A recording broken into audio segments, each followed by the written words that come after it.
Everybody, but my vision, if you feel it, on my mama. I've been jigging with my family every day. On my mama, I'ma come up off a comma. I'm a problem. I've been working all my life with common sense. Ain't been too common on my mama. They conflicted when they comment. I've been distant from the drama when they shifting like a shaman on my mama. I see all they different faces and they never wanna say it, but they study how I play it on my mama. All this pressure be magnetic, so I keep it copacetic. You attracting what you get at on my mama. This the truth. Matter of fact, you gon' choose what you choose. Need some proof, white or black. You gon' move while you move. Gets me shining like a night. Moving hills never fail. Out of mind and out of sight. I'm for real, you can tell. I'm a king, blotting scheme. Need a queen on my side. You a rookie playing hooky. You was seen on the slide. I was getting to the cookie while the fiends getting high. Man, my life is like a movie, so my dreams be alive. Everybody on my vision, if you feel me, on my mama. I've been checking with my family every day. On my mama. I said I put that on my mama. I put that on my mama. I said I put that on my mama. I put that on my mama. I put that on my. I said I put that on my mama. I said I put that on my mama. I put that on my mama. I put that on my mama. I said I put that on my mama. I said I put that on my mama. I put that on my mama. I put that on my. Hey, wait. Hey, what's the means for extortion?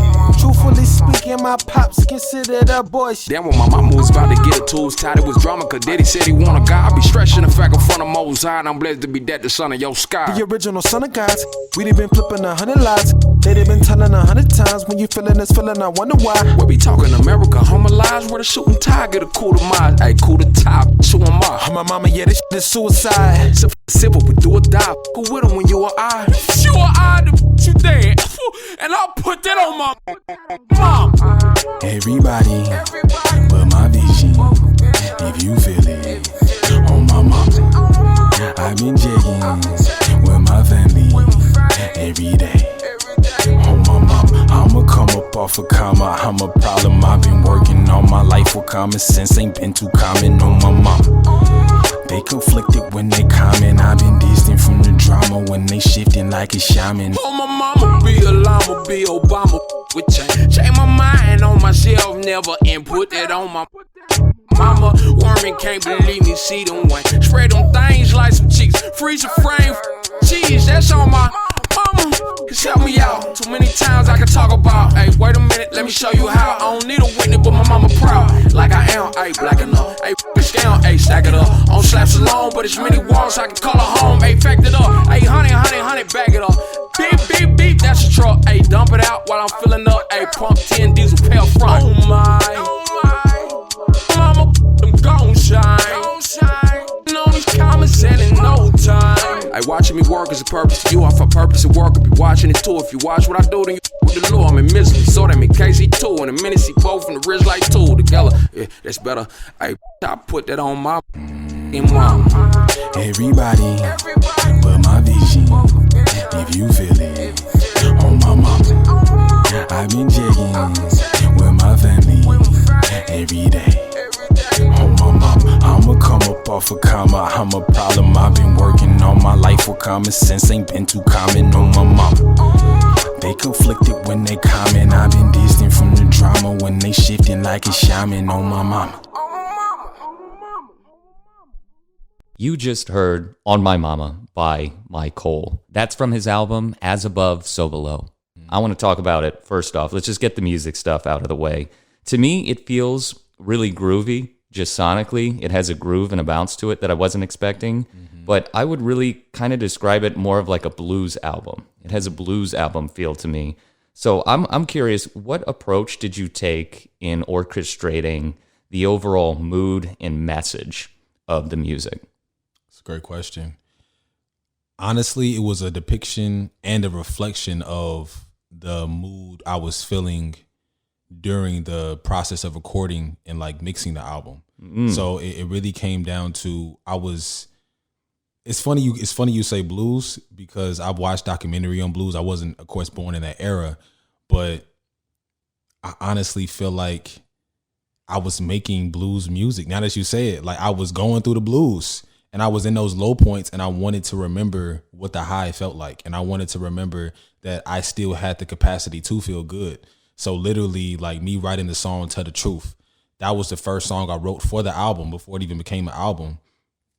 And next after that, I wrote On My Mama, just because of the sonics of it. I wanted to have fun, but write about my pains. Did you know when you were writing those first 2 tracks that this was going to be an album, or were you just recording? No, Yeah. no, I was just, honestly, I thought it was going to be an EP. Yeah. And then I thought like, damn, I love to make a mixtape where like that, like, you know, that feel with the DJs and the engineers all over the tape. And then it just developed. It developed like song we recorded Tell the Truth. We recorded On My Mama, How Could I Lose, which is, of course, not on the tape, and a few other songs, as well as, what else did we do? We did a few songs all in one day, December 21st, 2020.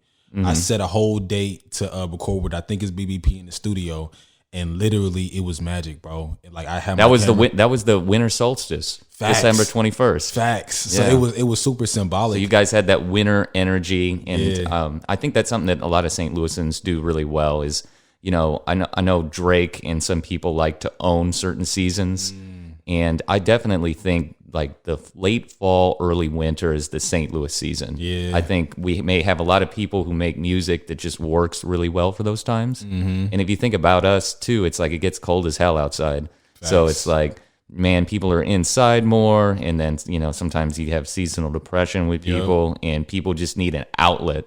Facts. And so were you kind of in that mindset around that time when you were just like, shit, I just need to get in the studio and record all this shit? Or it was more so just writing. I needed to write to express myself and get what I was feeling off my chest. And then I realized I was aiming to tell the most vulnerable stories I've never done before. Honestly, I wanted to be able to put my truth out there and just have it for myself first and foremost. I didn't even like plan on putting anything together at first. Yeah. So no, that season when the sun goes away and it's cold outside definitely affects me, bro. So it's funny, even though I dropped it on my birthday, which is in the summertime, August 26th, the more I let it develop, the more this album As Above, So Below is for that season, that fall, that winter time. So yeah. Absolutely. And, you know, going back to the blues aspect of it, there's a lot of storytelling on this, which I appreciate. And I think the way that you envelop the story and unify it or marry it with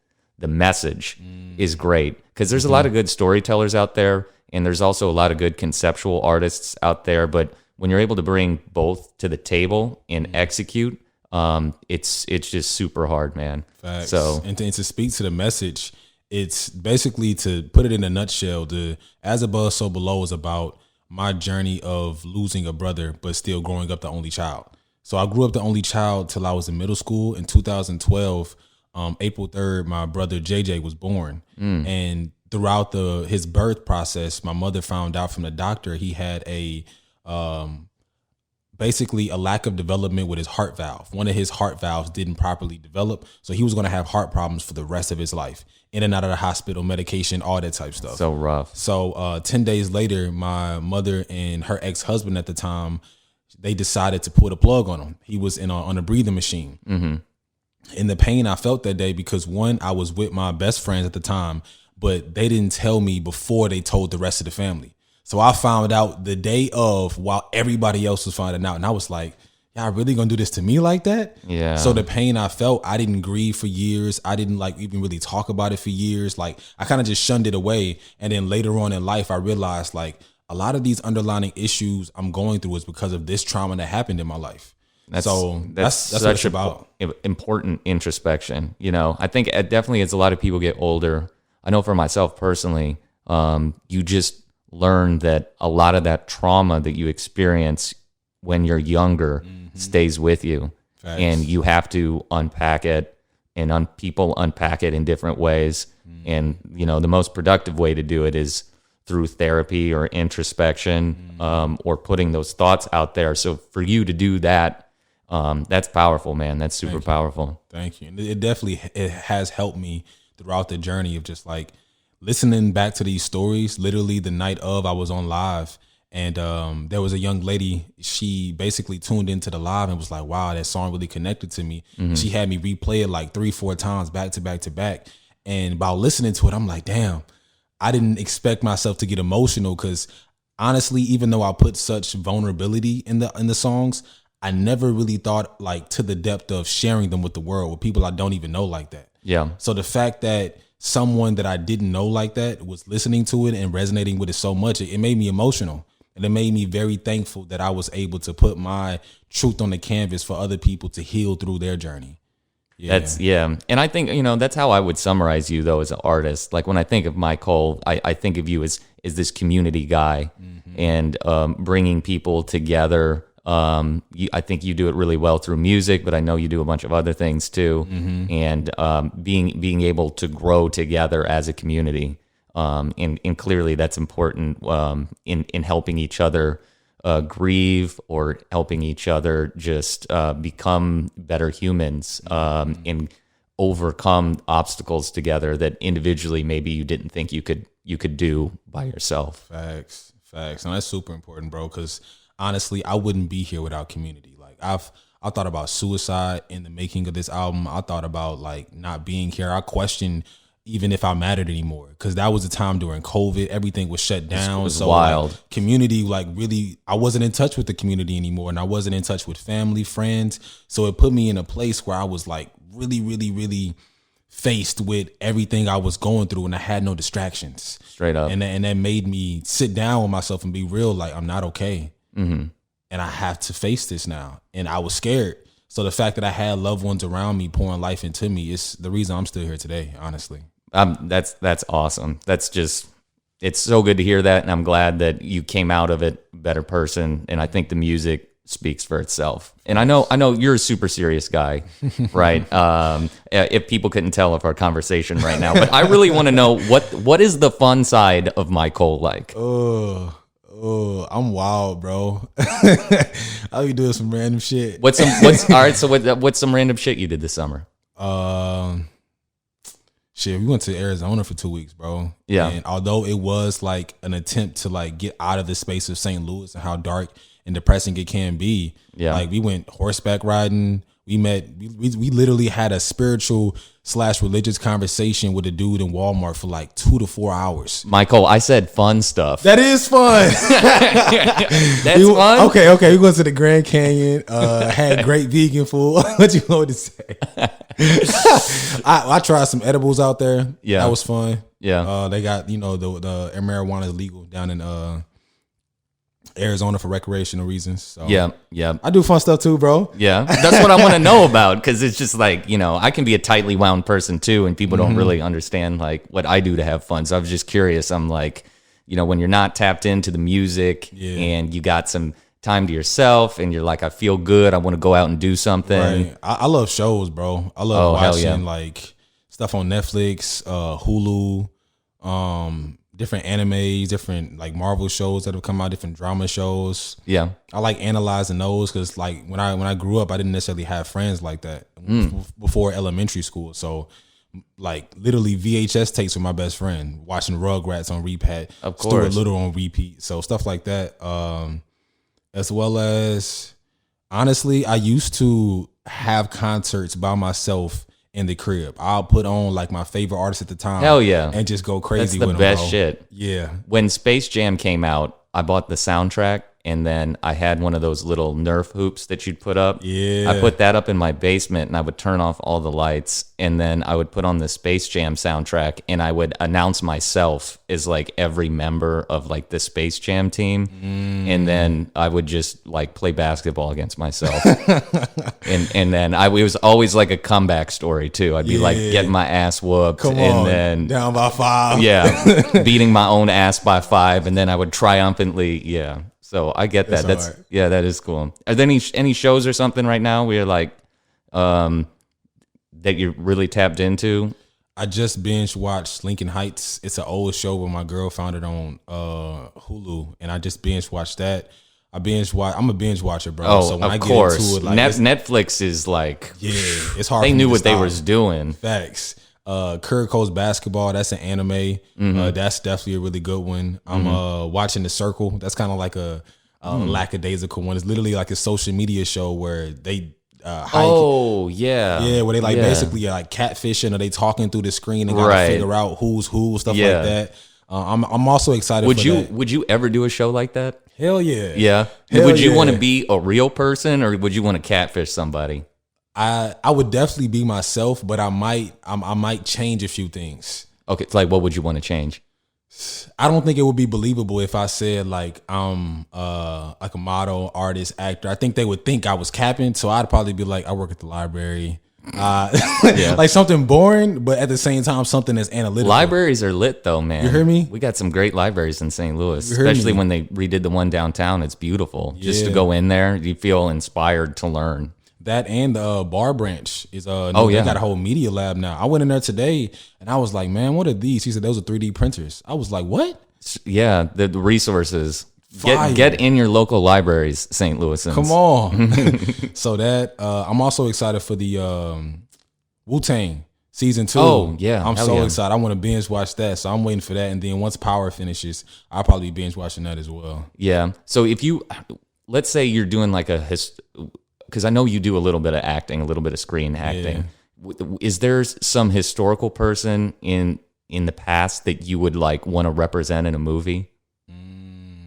That's a great question. Do you know what I'm saying? Like where you're them, like I'm not saying like a MLK or a Malcolm X, but Right. akin to that. If somebody did a story about the Tupac, I would love to do Tupac, bro. oh, that would be hard. Yeah. Yeah. Yeah. And he kind of, man, Pac in that era of hip hop was just so wild. You know, it was real quick. Tupac and a young Michael Jackson. a young Michael Jackson. Yeah. Oh shit. Yeah. I can, you know, I honestly see you more as the young Michael Jackson than the Tupac. Facts. Yeah. Facts. But I would love to see you in both those roles. That would be super hard. Yeah, likewise.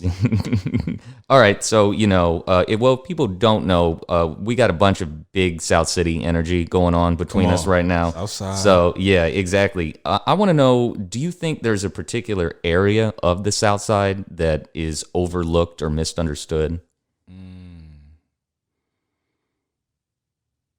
Honestly, I would say the area I live in, Fox Park. Oh, yeah. Yeah, literally, I used to live off of Limp Avenue, and my our landlords downstairs said that if you move anywhere, move to Fox Park because that's the next area they're going to be developing. Oh, yeah. Literally, I mean, it is lit right there. Facts, Rungs right over there. They got new businesses popping up. I heard they about to do They got the smoothie place Facts. right by Rung. I heard they're about to do a new what you call it, a Fox Fest, October 2nd. I didn't even know this was going on. What the fuck is a Fox Fest? You hear me? I think it's maybe Fox Park Fest or something like that. Okay, yeah. But that's definitely one of the areas I feel like that's up and coming that like is like under the radar, but it's starting to be on the radar. So you specifically moved there because you were like, yo, I heard this is going to be popping off, so let me get in before the gold rush. That as well as moving from an apartment to a home, to a house. Oh, straight up. Yeah. Oh, that's awesome. So Yeah. how long you been in Fox Park now?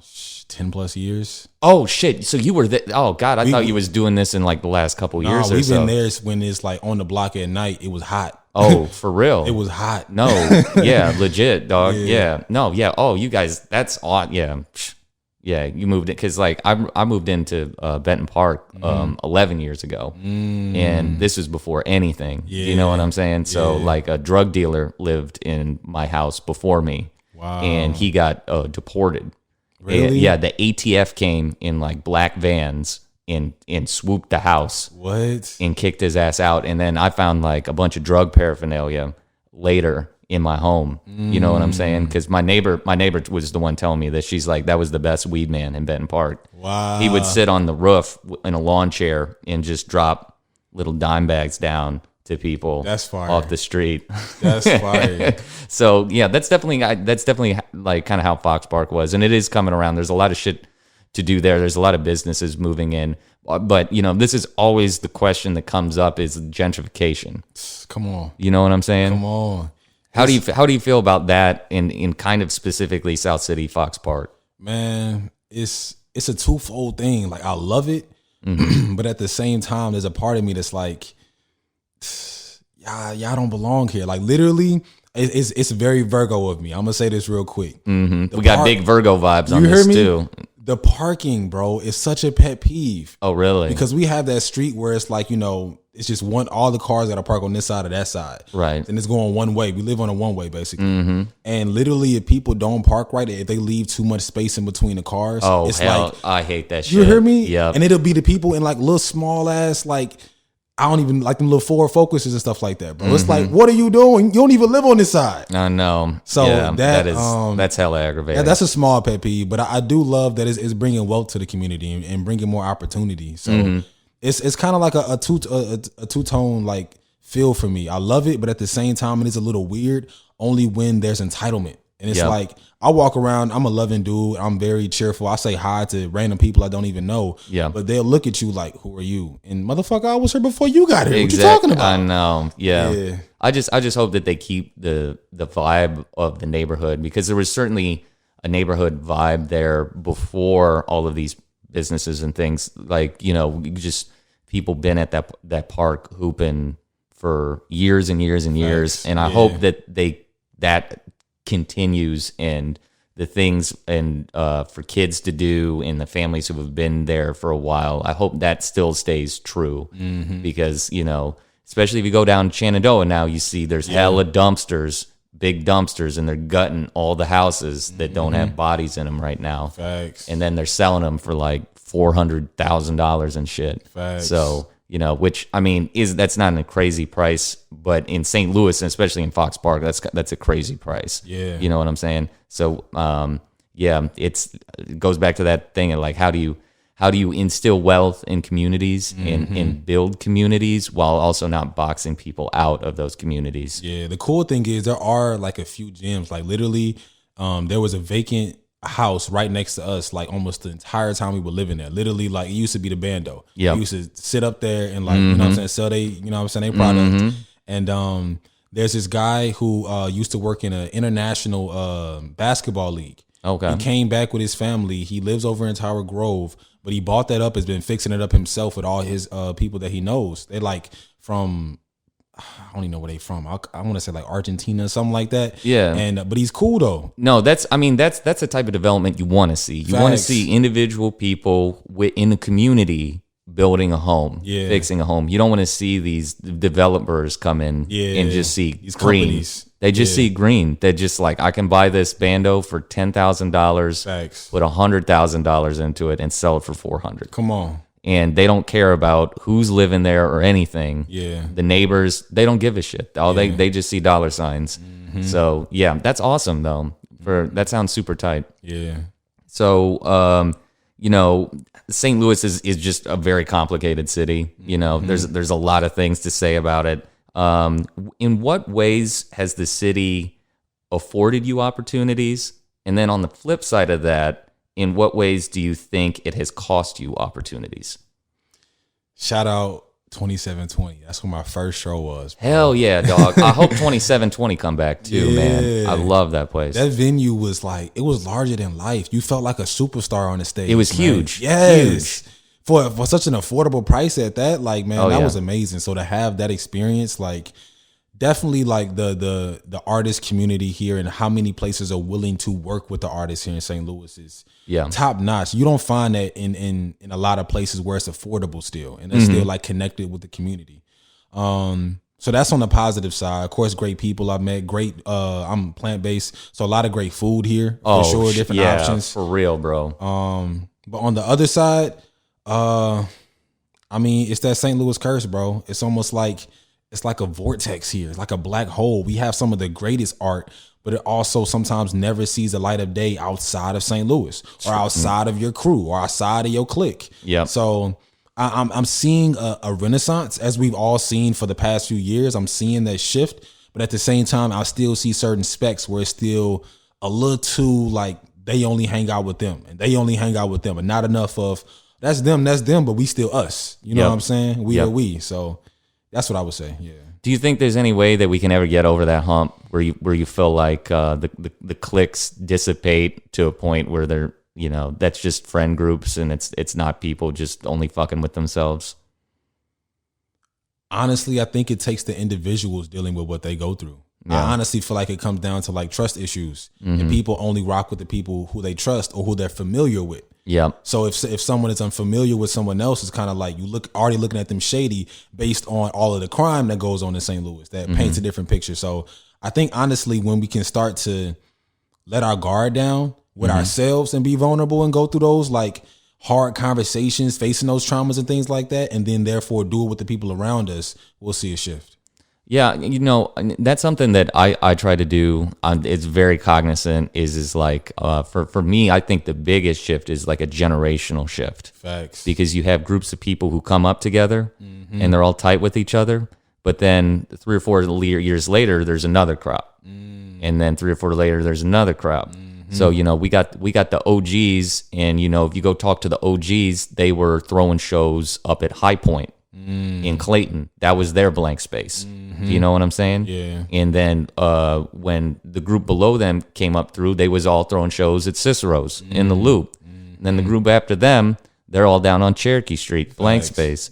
And so it's one of those things where it's like you have these groups of people, but we need to make sure that they're working with each other, or that they're at least know about each other in going to each other's shows or touching each other's art, being more involved with one another.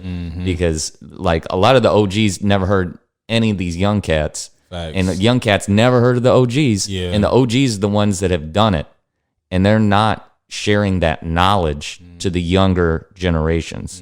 So everybody learns the same things over and over again, like that vortex that you was talking about. Yeah. There's no knowledge sharing. So that's something that I've thought about a lot, and something that I want to try and change is being able to share those lessons with people, so they don't have to figure it out on their own every time. Because then they get old and they get jaded, and they're like, well, no one ever fucking helped me. Facts. Fuck these 19-year-olds doing their own shit. It don't sound like anything I want to listen to or want to do. So, yeah. And that's the thing. That's why like I appreciate people like you, because there are a few OGs who do reach back. Yep. And are like doing their best to help. Like literally Biz Hippie, the one that shot my album cover. He's one of the OGs that's helped with that renaissance of like he was in the music scene, but he was more so helping the artists at that time with their content creation. Got you. And literally now he's helping me, and he's 2-3 times my age. So it's like there are a few hidden gems. I wouldn't absolutely. Say everybody. Yeah. No, I'm just speaking. Generally, of course. Yeah, because I absolutely agree. There are people, but I just needs to be more Facts. of a sentiment. Facts. You know what I'm saying? Because if you go and look in Atlanta, the people who are the OGs running the studios there, they're getting the 15, 16-year-olds off the street and getting them record deals. Facts. Do you know what I'm saying? That they got a pipeline there, and that's something that we don't have, and something I'd like to see us change. I agree. I'm going to shift gears here because, you know, we're recording this at the end of September. Summer's now over, bro. It's officially fall, which means it's spooky season. Okay. So do you have a favorite costume that you've worn for Halloween or celebrating spooky season? Or what would you want to do that you haven't done yet? I haven't dressed up in years, I'll be honest, but I do remember a fond memory. I had this Silver Knight, this costume, bro. And I tell you, I wore this like 3 years in a row, and by the third year, you love that shit. you hear me? Like it was tight on my chest by the third year. You wanted to be showing the chesticles off. Is that what you You saying? hear me? Come on. And I loved it, bro. It just made me feel different. I used to watch Martin Lawrence, what was it, The Black Knight? Oh yeah. And just like it was my symbolization of like, yeah, I'm about to go back and change some shit. You know what I'm saying? That's hard. But nowadays, what I would wear, that's a great question. I don't even know. I used to love werewolves, bro. So Yeah. I don't know, maybe that. What's it about werewolves? I used to watch Underworld with vampires and lichens. Oh, we call yeah. them. Yeah. Mhm. And Straight for up. some reason, like the nature, the wild beast in the lichens, I just it just speaks to me. It just speaks to me, bro. On that full moon, it's a full moon today, actually. Oh yeah, it is. Yeah, the Pisces moon. Yeah. Yup. Yeah. I love. Outside of Halloween, do you have like a favorite holiday or any memories associated with like a favorite holiday? I don't really rock with holidays anymore. I don't even celebrate my birthday anymore, bro. To be honest with you, Why but not? It's played out. Yeah, I mean, the older you get, the less it's like whatever. Because the more you see, it's about money. Like you see the sales come, and then you see like, you know what I'm saying, the discounts drop, and you see everybody flocking to the stores. It's like, I kind of started to see the game behind it. But I do love the family aspect of when like family comes around during those times for sure. Yeah. So I would definitely say, I more so say my favorite season is summer, because I was born in it. I love the vibes, but I love the colors of the fall. Oh yeah. And I love the life and the vibrance of spring. Yeah. Wintertime is just sucks, bro. I'm not gonna lie to you. I don't. You know, the first couple of weeks of winter, I don't mind being cold. I'm like, oh, this kind of feels. You kind of get in that lonely vibe where you're like, it's a vampire for you. I might be, bro. I might be. I'm gonna live forever. Yeah, but I do fuck with the cold just a little bit at the beginning, because it's like, I don't know. I kind of like that lonely feeling. Like I would remember walking home from basketball practice, because my school gym was like 2 blocks away, and I'd be walking home and it'd be like 6:30 and just dark as fuck, and I'd be sweaty, and you walk outside and you just get that sting of the cold. Yeah, and I'm just by myself, and I don't know, it's just like, as a kid, it was one of those times when I'm just kind of by myself, so I just associate that, and I don't mind it. But yeah, winter can be fucking brutal, bro. Yeah, for real. Especially like, bro, I've had vehicles where like no heat. No, oh, you heard God. me, bro? I remember one time I was driving in my old Honda. Her name was Erica. I be naming my vehicles and like my camera and everything. And literally I had no defrost. So my windshield froze, and I had to stick my head out the window to see, and the gusting wind was flying through bro, it was brutal. Your eyebrows were all caked over in ice. It was bad. I was crying because of the wind hitting my face. It was bad. Man, Erica did you dirty. Bro, she stuck through it though. I know why. Well, I know why she got dropped. You're like, baby, you got no defrost. Yeah, man. You be rocking with no girl who ain't got no defrost. Or I can't, man. She had you out in the cold. Yeah, she stuck through it though. I appreciate her for everything she did. Oh yeah, now she got a new owner somewhere. I don't know. Yeah, cars are kind of like babies, especially like your first couple cars. Yeah, pretty special. All right, I'm gonna run a scenario by you. Okay, it's you and me together. We're in downtown St. Louis, and we're gonna walk on the ground level of the One Metropolitan Square. Okay, it's a skyscraper. We get into the elevator, and the building has 42 floors. Okay, so we get into the elevator, we turn around, the doors are closing. I press 42, and we're headed up to the top. All right, you got a minute to pitch MYCOL to me. Okay, what are you saying? My name is MYCOL.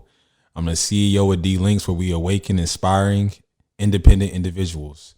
And as a result of our work, we give the tools, resources, and clarity needed for self-love. So I'm looking for individuals who feel lost, broken, and alone, and are willing to heal and build themselves to be better for themselves and everyone around them. Who do you know, and how do you want to invest? That's hard. I love that. Is that like your mission statement? Yeah. Yeah. Do you have that? Is that memorized? Yeah. You practice that shit. Come on. That's important, man. You need to have that ready, because, you know, I think where we're from, it's hard getting in a room with people. Yeah. So if you get in a room with somebody and you're not ready, prepared, no, you need to have that good to go. Literally, my uncle, I literally just had a conversation. He's up in East Coast, and he grew up with my pops since they were like 13. And literally, we had a conversation just yesterday where he was like, "Man, the 2 most important things in life when it comes to like self-development, preparation, effort. Nothing else you can control, but you can control how you prep. You can control how much effort you put into something. As long as you got those, you set." Yeah. Are you satisfied with how you've applied that to your life, or do you feel like there's more you could have done? It's getting better. It's getting a lot better, especially like my intentions have shifted. At first, I wanted to be a part of things just to like have my name out there. But now it's like, I don't even want my name attached to anything, not everything anymore. I want to be more specific and intentional with who I align with and why I align with them. And that helps me prep, and that helps me plan, and helps me put in the proper effort to be a part of the situation. That's a wrap. Hey, that's fire. You did it. That was a perfect. Be safe. Yeah. Remember, I was trying to get you there. Take care. I didn't even know it was coming. I'll see you next time. That's hard, bro.